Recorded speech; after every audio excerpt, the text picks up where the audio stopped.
Samantala, 5 patay, 9 sugatan sa aksidente sa Central Luzon Link Expressway. Stanley Velasco, detalye.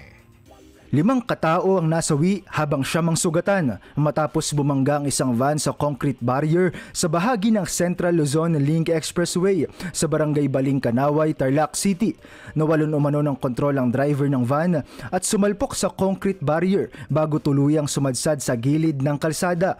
Dahil sa tindi ng impact, malubhang nasugatan ng mga pasahero at 5 sa kanila ay nasawi sa aksidente. Agad namang rumesponde sa insidente ang Provincial Disaster Risk Reduction and Management Office kasama ang MDRRMO, Tarlac City Disaster Risk Reduction and Management Office at Philippine Red Cross. Dinala sa iba't ibang pagamutan ang 9 na sugatang biktima.